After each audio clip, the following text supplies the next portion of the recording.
Hello guys, welcome to another video where we talk about everything building stronger bonds. If you have not yet checked out my website, it's in the description below. You can go ahead and do so. I am your certified relationship coach, otherwise known as Coach Sue. I do offer couple counsel, coaching, individual coaching, as well as group coaching. Now, today we're going to talk about a very, very important topic. Why is intimacy important? Now, a lot of people might say, I know what intimacy is. Like, we have intimacy, and some will say, what is that? What is that? But today we're here to discuss, to have that discussion. So stay tuned as we unravel or unfold and dive deeper. Okay, so we're going to look at a few types of intimacy. We're going to look at physical, emotional, experiential, spiritual, and intellectual. So we're going to go into a discussion about what does these mean, or what does these represent, or do I have these in my relationship? Am I expressing these? Am I receiving these? So that is what we're here to do. We're going to dive a little bit deeper because, as remember, we are always building a stronger bond. Now, the word intimacy is derived from the Latin word that means intimus. And what it means is inner or innermost. And what intimacy does, it allows for each other to bond. And so let us first look at physical intimacy. Now, most of the time when you hear the word physical intimacy, the first thing that comes to your mind is intercourse. Now, intercourse is not the only level of or the only way of expressing physical intimacy. We have hug, kissing, touching, anything that is physical that involves the connection of the skin of the body. That's physical intimacy. Cuddling, skin to skin touching, being close to someone, leaning onto someone. All of those are physical intimacy. And what physical intimacy does, it helps your spouse to feel close. It helps your spouse to feel safe. And it helps your spouse to feel confident and comfortable, knowing that they have a supportive partner that is supporting their needs. So this is the first physical intimacy that we have explored. The next one we're going to look at is emotional intimacy. Emotional intimacy, it's very important.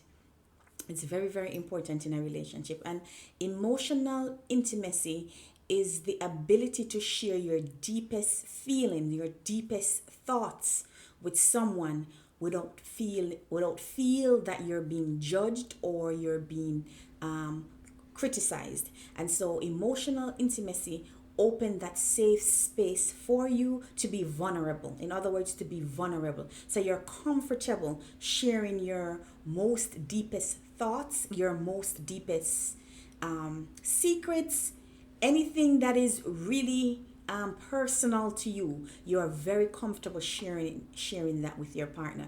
When you have emotional intimacy will help you to bond closer with your spouse, right? It gives you that safe space. And so when you're in that safe space, it's like you always want to be around that person because you just feel really safe. Not only that, you're open and willing to share just about everything with that person because you feel very safe knowing that if you should open up like that person has your best interest at heart. All right, so emotional intimacy is very important. Here over building a stronger bond, these are some of the things that we want to take into consideration or that we want to be intentional about because we want working on our relationship. And so some persons might say, well, I'm not comfortable sharing my deepest thoughts. I am not comfortable sharing this, or I am not comfortable sharing that. Now, our resistance to these can cause a problem when it comes to building intimacy in our relationship. And because we're creating stronger bonds over here, I will implore you, my couples, to try these strategies and to implore these advice that are being offered over here and see if it makes a difference. For example, if you are not a person who is physical or has not been engaging, our couple who has not been engaging in physical intimacy, other apart from intercourse, because we all want having the intercourse, but there are other steps or there are other things that we can do to also build intimacy when we're not engaged into the intercourse. So we spoke about physical, we spoke about emotional. I am gonna ask to take this advice and try. Nothing worse a trial than a failure. You gotta try. If you are not engaging in these things or have never tried or are resistant, because I know sometimes we have our past that affects our future. But since we're no longer living in the past and we're moving forward in our future, we're open-minded, and we're willing to try to get us from that rut hole where we're so stuck in that place. We're willing to try. We are willing to take the first step or to take the first initiative to make sure that we are building together. So let us look at another one, intellectual intimacy. Now, intellectual intimacy is the ability to share thoughts, ideas, questions without feeling judged or without feeling a sense of belittlement. It allows you to bond on a more reasoning level or a more intellectual level. So, not that I have to agree with everything that you say, but just the space, the space that is created for two individuals to share their thoughts, share their ideas, and the ability for to be heard, to be listened to when you're sharing your thoughts and ideas without being judged. It allows you to challenge each other. And so that builds a level of intimacy, that you feel that you are with someone who appreciates and value you as a person, value your ideas and your thoughts. Now, experiential intimacy is enjoying doing things together, shared experience, activities, going places, doing things together. That intimacy can create a bond where you feel that you have a partner in life. You have a partner in life to share in the things that you like and to participate and engage in the things that you like. No, I am not telling you that if you do not like soccer or you do not like other sporting activity, that because your spouse like it, it means that, oh, I am obliged or I am obligated to like it because my spouse like it. I am not saying that. What I am saying, being involved in these experiences with another partner or with your spouse builds that type of intimacy, because then it allows your partner to feel appreciated and that you value what matters to them. Taking trips together, doing hobbies together, singing together, reading together. There are so many things that you can do together, play games together. So when you share in these experiences, it builds a bond. I am not saying that you need to be joined by the hip people. I'm not saying that. But I am saying engaging in these activities together helps to build experiential intimacy and also leads to creating a stronger bond. And the final one that we're going to look at is spiritual intimacy.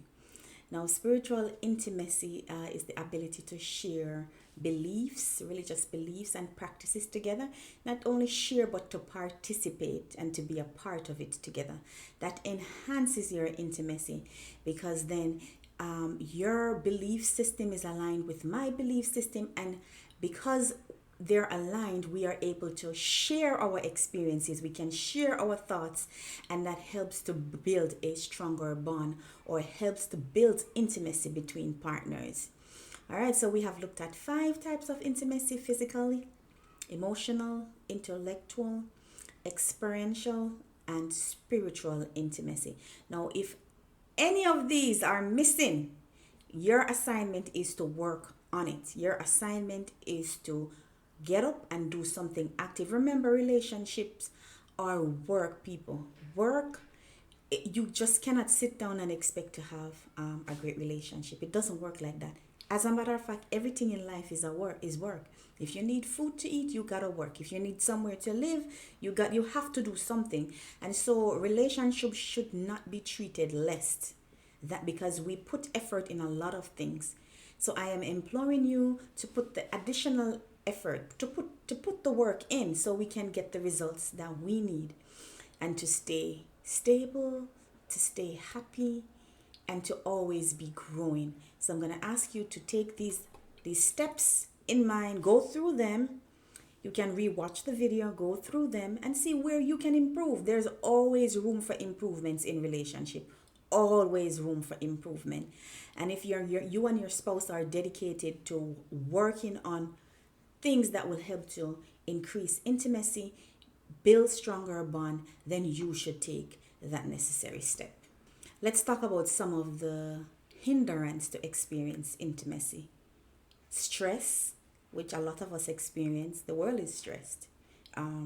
Communication, past trauma experience. Sometimes we do have that, and it's something that is very difficult to get over.